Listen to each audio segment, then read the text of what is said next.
અમદાવાદમાં વધુ એક બ્રિજમાં સળિયા દેખાયા છે। સુભાષ બ્રિજ બાદ હવે દધીચી બ્રિજમાં પણ સળિયા દેખાયા છે। સુભાષ બ્રિજ બંધ થતાની સાથે જ ટ્રાફિક એ વાડજમાં ડાયવર્ટ કરવામાં આવ્યો છે। વર્ષ 2011માં દધીચી બ્રિજ જેને ખુલ્લો મૂકવામાં આવ્યો હતો। મનપા એ બ્રિજ પ્રોજેક્ટની ગંભીર બેદરકારી અહીં સામે આવી રહી છે। એક બાદ એક બ્રિજ જે વાહન ચાલકો માટે અસુરક્ષિત સાબિત થઈ રહ્યા છે, મુશ્કેલી વધારતા હોય તેવું કહી શકાય છે। સુભાષ બ્રિજ બાદ હવે દધીચી બ્રિજના પણ સળિયા દેખાયા।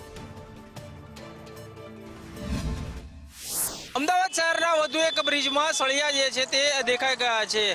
વાડજ બ્રિજ છે તેમાં સ્લેબ જે છે તે ઉપરનો નીકળી ગયો છે અને સળિયા જે છે તે બહાર દેખાઈ રહ્યા છે। મહત્વનું છે કે સુભાષ બ્રિજ બંધ થતા ટ્રાફિક જે છે તે અહીં વાડજ બ્રિજ તરફ ડાયવર્ટ કરવામાં આવ્યો હતો અને વાડજ બ્રિજમાં હવે આ પ્રકારની સ્થિતિ જે છે તે જોવા મળી રહી છે। નહીં માત્ર એક જગ્યાએ પરંતુ અનેક જગ્યાએ આ જ પ્રકારની સ્થિતિ જે છે તે સર્જાઈ છે।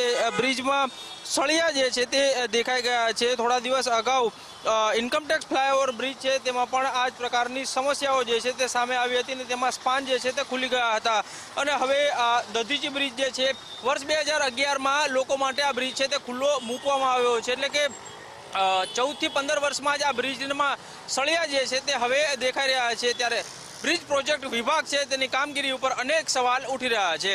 કેમેરામેન દિલાવર શેખ સાથે કશ્યપ જોશી, સંદેશ ન્યૂઝ, અમદાવાદ।